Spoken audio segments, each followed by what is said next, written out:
तुम इस इमेज को सुनो।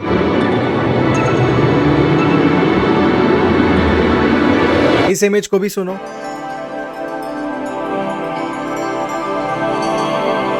और इस इमेज को भी सुनो।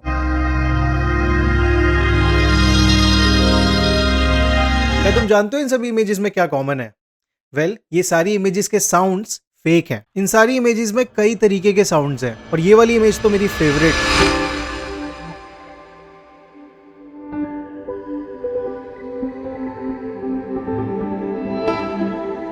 ये है हबल अल्ट्रा डीप फील्ड की इमेज, जिस इमेज को साउंड में कन्वर्ट किया गया है। इस इमेज के अंदर 10,000 गैलेक्सीज है within an area of 2 arc minute by 2 arc minute. That's like कोई अगर बंदा तुमसे 3 किलोमीटर की दूरी पे खड़ा है, तुम उस पूरे बंदे को 1080p रेजोल्यूशन में देख सकते हो। इतने छोटे पैच ऑफ स्काई की इमेज है ये। और इस इमेज का जो तुमने साउंड सुना अभी ये फेक है। इसको बस ऐड किया गया है just to bring the image to life. लेकिन नासा के इतने सारे साइंटिस्ट ये सारे फेक साउंड्स क्यों बना रहे हैं? उनको इससे क्या मिल रहा है? और इन बहुत सारी इमेजेस में ये साउंड्स भूत जैसे क्यों साउंड करते हैं? एंड कुछ इमेजेस में बहुत सारी हैप्पी मेलोडीज भी हैं।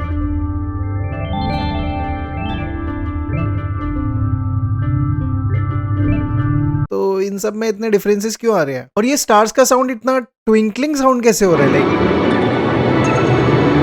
What's the reason? और सबसे इंपॉर्टेंट क्वेश्चन, क्या तुम ये सब साउंड स्पेस में सुन सकते हो या फिर नहीं? आओ ये सब जानते हैं आज के इस एपिसोड में ऑफ द ब्रह्मांड बेटर, जहां पे हम बात करेंगे डेटा सोनिफिकेशन की एस्ट्रोनॉमी में।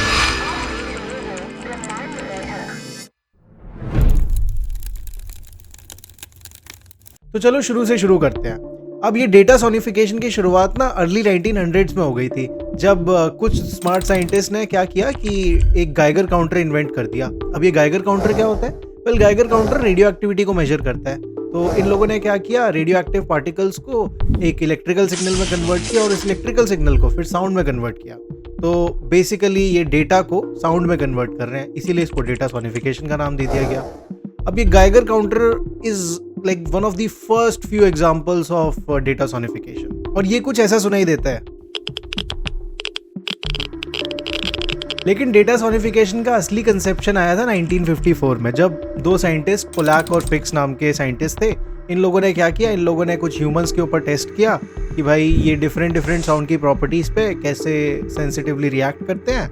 और वो ये स्टडी कर रहे थे कि अगर मान लो 4 बंदे हैं, उनको हमने 4 डिफरेंट फ्रीक्वेंसीज के साउंड्स दिए, 4 डिफरेंट टाइम पीरियड्स दिए, 4 डिफरेंट उनके पिच दिए, तो भाई ये बताओ कि वो लोग उन साउंड्स में कितना ज़्यादा इजीली डिफरेंशिएट कर पाएंगे। और ये इन लोगों ने ये पाया कि भाई इंसानों की जो ऑडिटिव हियरिंग होती है ना, वो बहुत अच्छी होती है कंपेयर टू जो हम विजुअली देख सकते हैं। तो auditory signals are more sensitive compare to eyes, and this was one of the major breakthroughs कि इससे हमें रियलाइज हुआ अरे डेटा को साउंड में कन्वर्ट करना is a very good idea. और इसके 16 साल बाद चार्ल्स डॉज ने एक गाना कंपोज किया, उसका नाम था द अर्थ्स मैग्नेटिक फील्ड। अब ये गाना अर्थ की मैग्नेटिक फील्ड के ऊपर था, लेकिन मजेदार बात ये थी कि ये गाना अर्थ की मैग्नेटिक फील्ड से ही डिराइव किया गया था, यानी कि अर्थ की मैग्नेटिक फील्ड को गाने में कन्वर्ट कर दिया। कमाल की बात कर दी भाई। और इसके कुछ साल बाद एक फिलोसोफर जिनका नाम था डॉन ईडे, उन्होंने कहा,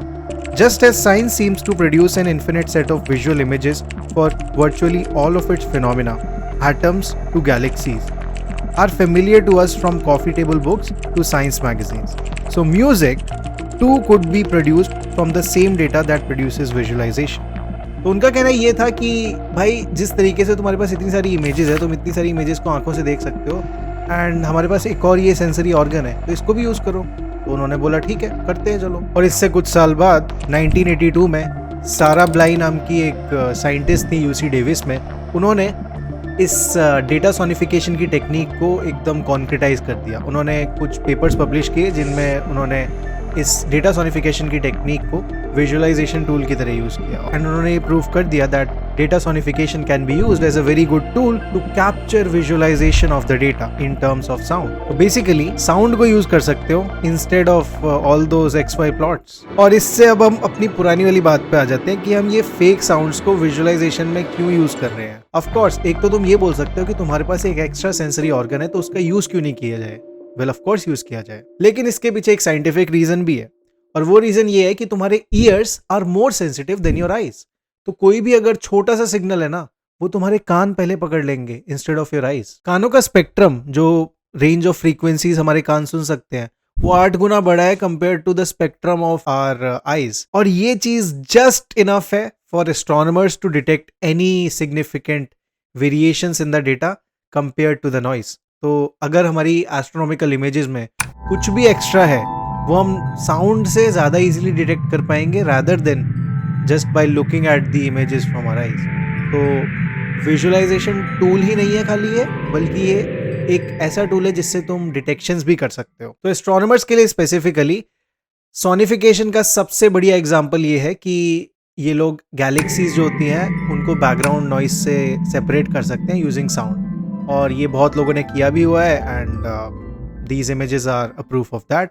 इन इमेजेस के ऊपर जो साउंड आ रहे हैं, इस साउंड से भी तुम बहुत इजीली डिटेक्ट कर सकते हो कि कौन सी एक्स्ट्रा चीजें हैं compare to the background, just because हमारे कान जो है वो ज्यादा सेंसिटिव होते हैं compare to our eye. And plus it makes up for beautiful sounds from images, तो it's a plus plus for all. तो हम बात कर रहे थे इमेजेस में इस अच्छे साउंड की, ब्यूटीफुल साउंड की, लेकिन ये जो क्रीपी साउंड सुनाई दे रहा था, इसका क्या? आइए अभी जानते हैं, कहानी अभी खत्म नहीं हुई है। वेल, इन सारी इमेजेस में there is usually a line जो कि मूव करती है from one part of the image to another. ये रेडियली भी मूव कर सकती है, ये रेडियल वाइब भी कर सकती है, but there's usually a line that moves across the data। और आइडिया ये है कि इस मूविंग लाइन के पाथ में जो भी ऑब्जेक्ट्स आते हैं ना, उन सभी ऑब्जेक्ट्स को कुछ नोट असाइन कर दिए जाते हैं। नाउ इस नोट की पिच डिसाइड होती है बेस्ड ऑन कि वो ऑब्जेक्ट कितना रेड है। तो अगर वो ज़्यादा रेड होगा तो उस ऑब्जेक्ट की पिच जो होगी वो कम होगी, यानी कि बहुत बेसी साउंड करेगा। And on the other hand, अगर कोई ऑब्जेक्ट बहुत ज़्यादा ब्लू है तो उस ऑब्जेक्ट की पिच बहुत हाई पिच होगी, यानी कि बहुत स्क्वीकी टाइप का साउंड करेगा। एंड जैसे जैसे तुम अपने यूनिवर्स में दूर की चीजों को देखते हो, तो वो वैसे वैसे हबल एक्सपेंशन की वजह से रेडर होती जाती हैं। तो जो भी दूर की चीजें होंगी वो जनरली तुम्हें बेसी साउंड करेंगी कंपेयर टू जो भी पास की चीजें हैं। और उस नोट की वॉल्यूम डिसाइड होती है इन चीजों की ब्राइटनेस से। तो ये गैलेक्सीज या स्टार्स जितने भी ब्राइट होंगे, उतनी ही ज्यादा वॉल्यूम होगी उस नोट की।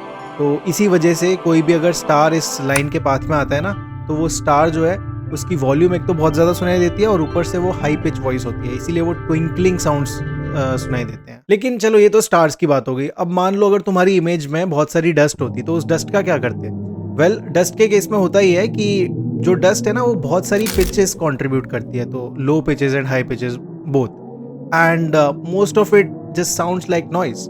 और वो नॉइज जो है वो बेसिकली तुम्हें एक बेसी साउंड की फील देता है। इसीलिए जितनी भी ये गैस वाली इमेजेस है जिसमें बहुत सारी गैस है, जैसे कि ये एक एस्किमो नेब्यूला है यहाँ पे, इन सभी इमेजेस में तुम्हें जितनी भी साउंड्स मिलेंगी वो सारी बहुत स्केरी साउंड्स होंगी, बहुत डरावनी साउंड्स होंगी। अब तुम एक और मजेदार बात सुनो। देखो, ये जो हबल अल्ट्रा डीप फील्ड है ना, इस हबल अल्ट्रा डीप फील्ड में हम रेडियल वाइब किसी इमेज के अक्रॉस नहीं कर रहे हैं, हम टाइम के अक्रॉस कर रहे हैं।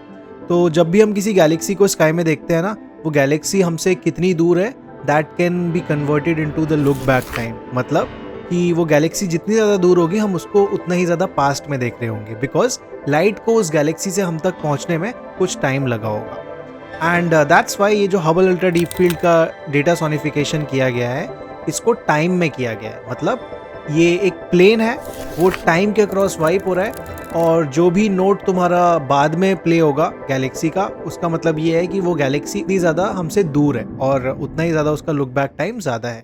तो हबल अल्ट्रा डीप फील्ड का data sonification is different from most of the examples जो मैंने तुम्हें पहले दिखाए। और एक और मज़ेदार बात कि जब भी तुम ब्लैक होल्स की इमेजेस का डेटा सोनिफिकेशन देखोगे ना, वो सारे डेटा सोनिफिकेशन बहुत स्केरी साउंड करेंगे।